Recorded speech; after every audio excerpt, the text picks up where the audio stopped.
Hey guys, so just got into a discussion with a good friend of mine whose opinion I actually, value, respect, etc. about the situation with Gush Katif. What happened at the time of the expulsion. I'm using the word expulsion because it was an expulsion of the Jews from their homes in Gaza, in Gush Katif in August 2005, basically 20 years ago, exactly 20 years ago. And my friend basically said, that, it wasn't Ariel Sharon. I mean, Ariel Sharon was the prime minister at the time, and he was the one, so to speak, that gave the order. But it was really George W. Bush that forced him to do it. And then another friend actually said that it was, with military pressure, or rather pressure in terms of, withholding military aid and all the rest of it. My friends, that is correct. That is correct. But why was George W. Bush or any president really able to do that? But mind you guys, it was a Republican president.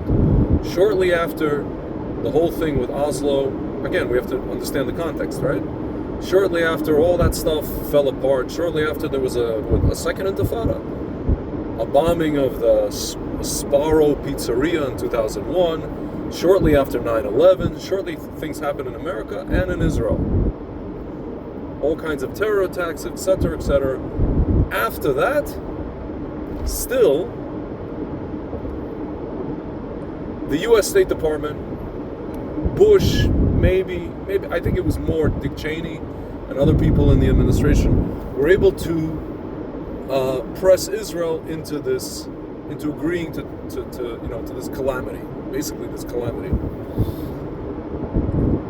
Yeah, because, and I told my friend, it's up to the Jews. At the end of the day, nobody forces you to do anything unless you allow them to do that, unless you capitulate to whatever it is that they're doing. And yes, even when they're using, hanging things over your head, saying they're going to take things away, or give you things, or not give you things that will, harm you or help you, or whatever it is, folks. Because the Israeli government, over the years, allowed this policy. They kept allowing the American State Department to certain elements in the U.S. government that hate Jews, hate Israel, but need to use Israel as like a more or less civilized partner compared to orcs, for whatever geopolitical game they need to play in that region, right? It's not benevolent. Rabbi Kahana even said, right? America's not nice. They need an ally in the Middle East, and they found one, right? Folks, you could see what I'm saying checks out, because later on they started using the orcs' lands also for bases. Saudi Arabia, Qatar of all places. There's American bases in Qatar who are housing Hamas. So, my friends, Israel allowed this over the years. Israel could have had its own jets, its own industry where they produce everything, and they do have their own industry. They could have had a bigger one. They could have been completely self-reliant. And whoever was at the helm, right wing, left wing, it didn't matter, decided, hey, we're going to allow America to run all kinds of policy to influence policy. People talk about, AIPAC influences American policy. Folks, America influences Israeli policy internally, right? To the point where we have people like Obama and Soros paying for protests inside of Israel against certain governments they don't like, right? Or trying to overturn elections, which they tried to do 10 years ago via an organization called V15. My friends, this is a fact, right? So it got to a point, even after all these terror attacks, that basically the Israeli government, not just Ariel Sharon, this was, I mean, it was not really debated in the Knesset. It was just kind of spoken about quickly in committees and then kind of rammed through, right? But there were speeches made, folks, you can go back. There were speeches made by ministers in the Knesset, whether some of them from Likud, by the way, Bibi was not one of them. He didn't believe in this, that this would be a good thing. Some of them from Likud, some of them not from Likud, some of them from, more lefty parties. Some even from, I don't know if they made speeches, but, in the religious, what is it called? I guess. Forgot something. Anyway, even from the religious camp, right? We had Rabbi Ovadia Yosef basically saying, let's try this. If the military is telling us that this is going to be better strategically than, having the military, this is what he said, essentially, having the military in, and, Jews in that area and the military defending, if this is going to save, quote unquote, more Jewish lives, then not, then I allow it. I give up psak to allow it. And then later on, he realized his mistake, my friends. When the rockets started flying and flying and flying and flying for 18 years, he realized his mistake. I mean, he was, he had already passed away in 2013, I believe, if I'm not mistaken. But, folks, he eventually realized his mistake, Rabbi Ovadia Yosef, of blessed memory. But my friends, at the time, it's, a lot of people thought it was a good idea. A lot of people in Israel, believe you me, guys. And I remember I was here in America, and in my shul, they were passing out orange, wristbands. And we were walking around with these, and everybody's asking us, what are these wristbands? Oh, that's for Gush Katif, It's a horrible idea. We knew, we understood. Folks, the overriding principle of what I'm trying to say here is the Jewish people don't do anything, or rather, no one can force us to do anything unless we allow them to do so. We are in charge of our own destiny, us and together with Hashem, right? Sometimes Hashem sends external, kind of stuff that gets us to wake up and do something about it finally, right? Sometimes Hashem puts us haskama, his stamp of approval on something like on October 7th, or 5 armies invading us just for us to take back Jerusalem and Judea and Samaria and Golan and whatever, right? Sometimes he does that because he sees his children are vacillating, not here nor there. Okay, you have Judea. I said it this morning. We have Judea and Samaria. Okay, yeah, we're not going to annex, but we're going to let Jews build homes. We're going to give them citizenship. 700,000 Jews. A bunch of the guys from there go to the army and die. Are we going to annex it? Maybe. We're starting the conversation, but it's only a couple of extremist guys now. All this stuff. My friends, we will not be led anywhere unless we allow someone else to lead us there. Externally, internally, right? It's really up to us.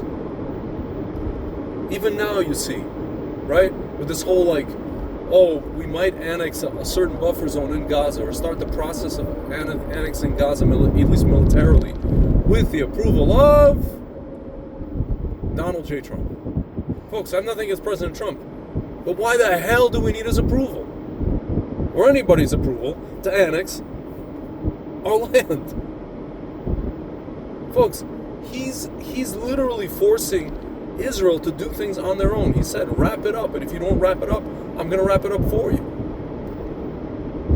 Not that he's against us, but it's just, guys, he wants us to do it. He wants us to be the ones. We couldn't bomb Iran because we don't have the bombers, right? But he wanted us to lead. Folks, he understands this more than we do. He understands it. So at the end of the day, guys,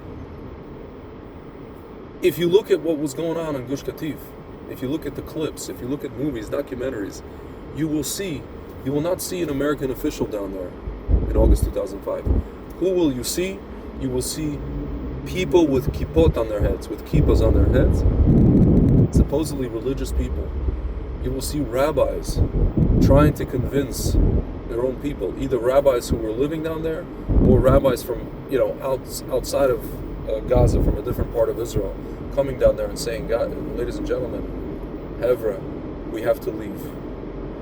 That's the most tragic thing about this whole thing. It wasn't like a dude from Meretz who came down there screaming at those people to leave. Yeah, there was like lefty generals and lefty, IDF guys or whatever it is. They probably got a few, some of the kids that were pulling people out of their homes who don't like religious people, right? Some of the kids actually did like religious people, and you could see they were crying, guys. They were crying because they had to do this.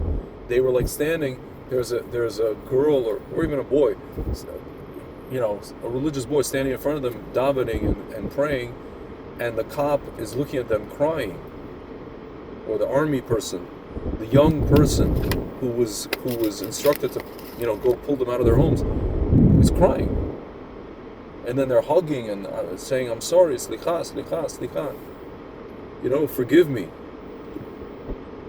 for doing this." Folks, that's how we know we don't do anything unless we allow. Nobody forces us to do anything unless we allow those people to force us to do something internally between ourselves, especially. That's probably the most tragic thing of it all. Not only tragic, guys, it just goes to show that it was really, at the end of the day, up to us. And on top of that, guys, if you remember, and a couple of people, I didn't mention this, by the way. I posted a video about it, but I didn't mention this. That shortly after that is when Ariel Sharon went into his coma, never to wake up from the coma. You could say, oh yeah, these rabbis, they gave him a, Pulsa Dinura, some curse, whatever it was, and then just like they gave to 10 years before that to Yitzhak Rabin. Folks, short of that, I don't know. Hashem looks like he has his ways, right? You don't, folks, that's how we know it was a very, very, very big deal and a very big calamity for the Jewish people as a whole. And then you fast forward 20 years, the actual crescendo of the calamity of Gush Katif was October 7th. The crescendo of August 2005, that began in August 2005 and, hit its crescendo on October 7th. Guys, at this point, I said it in a few other videos, I'm going to say it again just to, so it's so we don't forget, we must take that area back. We must not wait for anybody to give us approval to do that. We must annex that area, never give it away again. We must annex Judea and Samaria, which Hashem gave us on a silver platter in 6 Day War. There is no, if there ever was, two-state solution with orcs. There is nothing for them, my friends. There is nothing for them. And like I said this morning, if they want to live with us in the same country, follow the law. What's the law? Don't kill people. If you can't stop yourself from killing people, you gotta go. You're either going to jail or you gotta get the heck out. What's the movie Training Day? You want to go home or you want to go to jail? You know what I mean? What's his name? Denzel Washington's character. It's that simple, folks. Ain't got nothing to do with supremacy, schmapremacy, any other stuff. At this point, I'm stopping short of saying that these people just have to be sent out, away. Millions of people have to be sent away because whatever, right? They don't want to live with us in the same country. We're offering them to live in the same country. We're going to annex our land. They can have some sort of provisional, this is now a whole different conversation, provisional, status. Whatever it is, they can vote.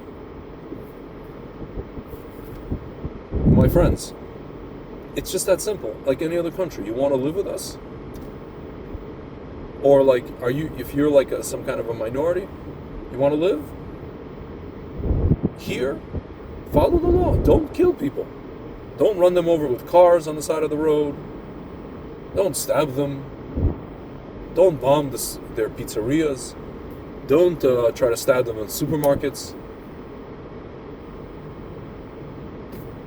Folks, it's or run them over with tractors, I don't know, construction vehicles, Mack trucks. Folks, it's that simple. It's that simple. So, my friends, no one forces the Jews to do anything that the Jews don't allow others to, force them to do.